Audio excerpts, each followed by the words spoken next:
We went to Wales for 3 days to do our visit as Prince and Princess of Wales. Feeling terribly sick carrying this child. Hadn't told the world I was pregnant. Rained the whole time round Wales. I wasn't easy. I cried a lot in the car, saying I couldn't get out, I couldn't cope with the crowds. Why they come to see us? Someone help me. And he just said, you just got to get out and do it. You just got to get out. I'm not, and he tried his hardest. He did really well in that part. He got me out. And once I was out, I was able to do my bit. But it cost me such a lot because I hadn't got the energy because I was being sick with my bulimia so much, let alone, the support for him or vice versa. Desperately trying to make him proud of me, made a speech in Welsh. He was more nervous than I was. Never got any praise from Charles for it. I began to understand that was absolutely normal. I was sick all day and didn't know what to do. I was very aware that I wasn't being helpful to my husband, and I was just mortified. I mean, I looked grey in all the pictures. I remember exactly what I was wearing, black felt hat and a sort of Robin Hood green cloak, which was simply dreadful. I felt so sick. I remember it. Very, very difficult pregnancy indeed. Sick the whole time, bulimia and morning sickness. And this family's never had anybody who's had morning sickness before. So every time in my evening dress, I had to go out, I either fainted or I was sick. So I was a problem, and they registered down as a problem. She's different. She's doing everything that we never did. Why? It was Charles's choice when we first got married not to run around. He wanted to try and have a home life of some sort, but he didn't know how to do it. He'd never been taught, so the whole thing just evaporated. I threw myself down the stairs. Charles said I was crying wolf, and I said I just felt so desperate, and I was crying my eyes out. And he said, I'm not going to listen, you're always doing this to me. He said, I'm going riding now. So I threw myself down the stairs, bearing in mind I was carrying a child, quite bruised around the stomach. Queen comes out, absolutely horrified, shaking, she's so frightened. And Charles went out riding, and when he came back, it was just dismissal. But when we had William, we had to find a date in the diary that suited him and his polo. William had to be induced because I couldn't handle the pressure any longer, becoming unbearable. It was as if everybody was monitoring every day for me. I was aware that the whole country was holding its breath. Went in very early, and I was sick as a parrot the whole way through the labour. Very bad labour. They wanted cesarean. No one told me this till afterwards. The boy arrived. Great excitement. Everyone was absolutely high as a kite. How good a dad was he with At the beginning, he loved the nursery life. Just couldn't wait to get back and do the bottle.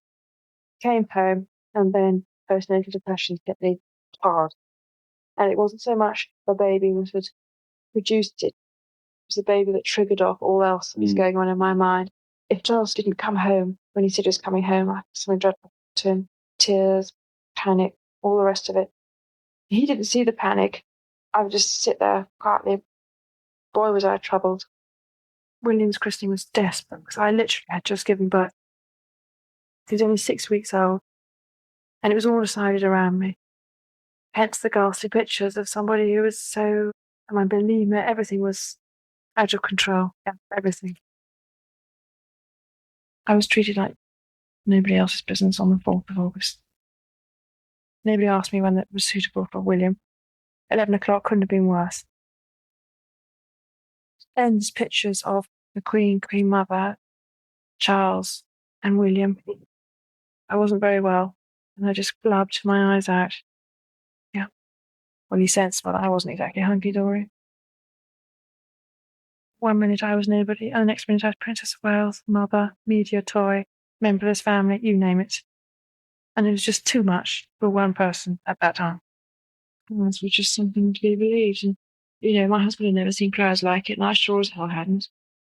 Everybody always said when we were in the car, oh, we're on the wrong side. We want to see her, we don't want to see him. And that's all we could hear as we went down these crowds. And obviously, he wasn't used to that, nor was I. He took it out on me. He was jealous. I understood the jealousy, but I couldn't explain that I didn't ask for it. I kept saying, whoever you married would have been of interest for the clothes, she can, this, that, and the other. and you build the building block for your wife to stand on to make her own building block. I didn't see that at all. I learned to be royal in 1 week.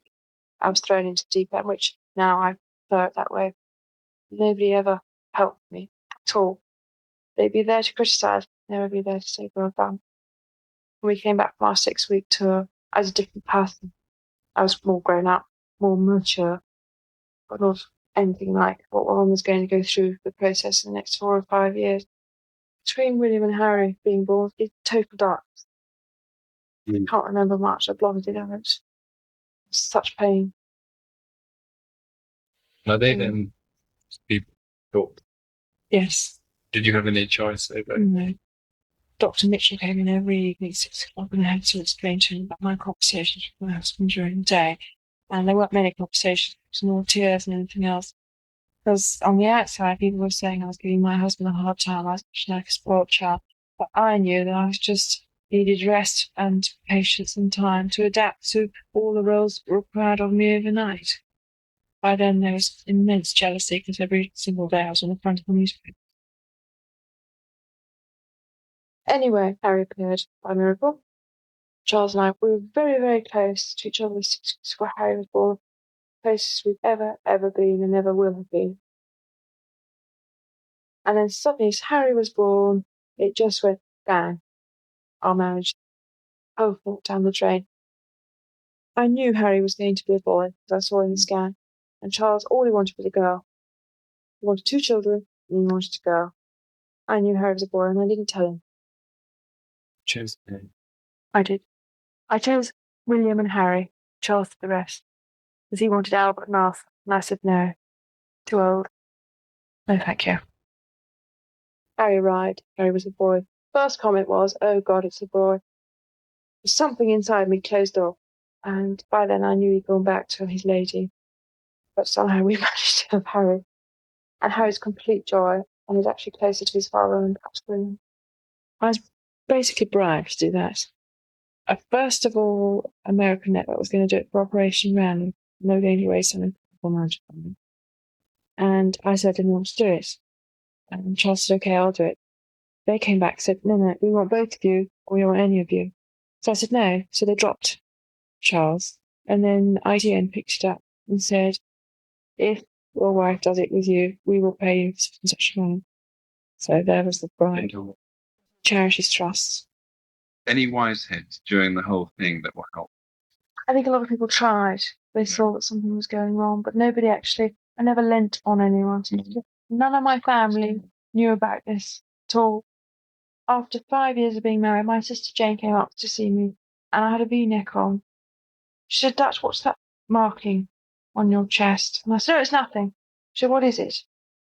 And the night before, I wanted to talk to Charles about something. He wouldn't listen to me, said I was crying wolf. So I picked up his penknife off his dressing table and scratched myself heavily down my chest and my both thighs with a lot of blood.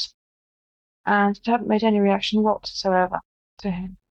And she went for me. She said, he must put the side down. And I turned on her and I said, give me some credit that I haven't troubled any of you in my family for 5 years about this. And obviously their perception is very different now. They're annoyed by the lack of support from him. Then things got a bit tricky on the bulimia front. Yes. And the expert. The expert where I passed out. Yeah. I remember I never fainted before in my life, and we'd been walking around for 4 hours. We hadn't had any food. And presumably I hadn't eaten for days beforehand. When I say that, I mean the food staying down. And I remember walking around and feeling really ghastly. And I didn't dare tell anyone I felt ghastly because I thought they'd think I was whinging. I put my arm on my husband's shoulder and I said, darling, I think I'm about to disappear. And slid down the side of him. My husband told me off. He said I'd been passed out quietly somewhere else. And everyone was saying she can't go out tonight, she can't go out tonight, she must have some sleep.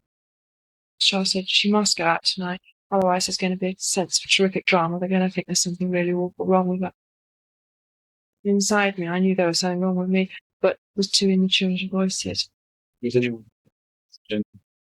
No, they were all running around. They couldn't understand. It was like sort of Marilyn Monroe publicity, you know.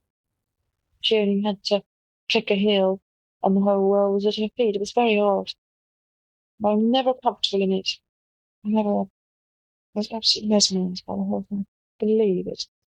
They all thought, oh, she's got lots of posts, she must be doing all right. But that summer, sat myself down in Scotland, and I remember saying to myself, right, darling, it's not good. I've got to change it right round with publicity. I remember my conversation so well, sitting by water. I always sit by water and contemplate it. To grow up, you've got to be responsible. You've got to understand that you can't do what other 26, 27-year-olds are doing. You've been chosen to do this position, so you must adapt to it and stop fighting it. And I knew I could do it, but I chose a different avenue. We wanted to hug people in hospital bed, and this particular man was so ill. So I thought, right, Diana, do it. Go on, just do it. I gave him enormous hug. It was just so touching to come to me. And it's wonderful, amazing one. But one of the worst things that ever happened was when we went to Wales after the flooding, and there'd been a tremendous amount of press about us being apart. And I burst into tears when he got in the plane. He said, oh, what's the matter? I said, I've had a very bad time with the press, because they literally hunted me. And he said, well, if you were in your right place, none of this would happen, indicating that I should be out of Scotland.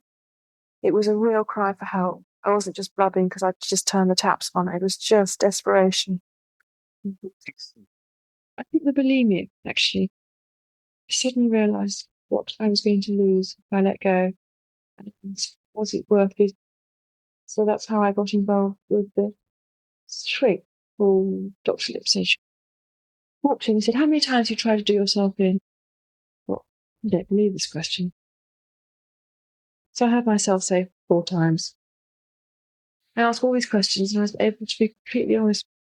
And he said, I'm going to come and see you once a week for an hour. We're just going to talk it through. He said, there's nothing wrong with you. And when he said that, a door opens. I thought, well, maybe it's not me. And he helped me get back my self-esteem. One of the bravest moments of my entire 10 years was when we went to a ghastly party. It was a 40th birthday party for Milla's sister. And nobody expected me to turn up. But again, the voice inside me said, just go for it. So I sat myself up something awful. I decided that I wasn't going to kiss Camilla hello anymore. I was going to shake hands. So, well, he needled me the whole way down to Ham Common, trying to bait me. Why are you coming tonight? Needle, the whole way down. I didn't bite, but I was very, very unable. I walk into the house and stick my hand out to Camilla the first time and think, phew, got over that. We were all upstairs and I was chatting away and I suddenly noticed there was no Camilla, no Charles upstairs. So this disturbs me. So I make my way to go downstairs again. I know what I'm going to confront myself. Try and stop me from going downstairs. Then I don't go down there. I'm just going to find my husband. I go downstairs and there's a very happy little threesome going on downstairs. Camilla, Charles, and another man who I didn't know. Chatting away. So I thought, right, this is your moment. So I went and sat down, joined in the conversation as though we were best friends. And I said, well, I'd love to have a word with you. And she looked really uncomfortable, put her head down. She said, oh, yes. I said to the 2 men, okay, boys, just have a word with Camilla, and I'll be up in a minute. And they shot upstairs, chickens with no heads. And I could feel upstairs all hell breaking loose. What is she going to do? So I said, Camilla, let's accept it. And I was terrified. And I said, Camilla, I'd just like to know that I know exactly what's going on. And she said, I don't know what you're talking about. And I said, I know what's going on between you and Charles. And I just wouldn't move. And she said to me, very interesting, she said to me, got everything you've ever wanted. All the men in the world fall in love. You've got 2 beautiful children, what more do you want? And I didn't believe what she said anyway. So I said, I want my husband. And she said, well, and she looked down the whole time. I said to her, I'm sorry I'm in the way. I obviously am in the way. And it must be help, both of you. But I didn't know what's going on, don't you know? And the car made up, my husband was over me. I cried like I've never cried before. It was anger. It was 7 years of pent-up anger. Yeah. Cried. I didn't sleep that night. And the next morning I woke up and I felt different. Shift. Tremendous shift. I'd done something, said what I felt. Still the old jealousy and anger swirling around, but it wasn't so deathly as it's been before. And I said to him, At the weekend, 3 days later, I said, "Oh, darling, I'm sure you want to know what I said to Camilla. There's no secret, you may ask her. I just said I loved you. There's nothing wrong in that." 6, 7, 8, 9, 10. 1, 2, 3, 4. But you might be interested. Nice. Quite interesting bits and pieces in there. So, questions. What 10 moments like That's the reasons that triggered it up. I suppose last summer when Sam, my hair differently, let out something quite different. And when my bulimic finished 2 years ago, I suddenly felt so much stronger mentally and physically. I was able to soldier on. I've got what my mother's got. However bloody you're feeling, you can put on the most amazing show of happiness. But what I couldn't cope in those dark ages was people saying it's her fault. And I got that everywhere. Everywhere. been The system and media was starting to say it was my fault. And I was the Marilyn Monroe of the 1980s and that I was adorning. I've never, ever sat down and said, "Hooray, how wonderful." Never. It's the day I do that, we're in trouble.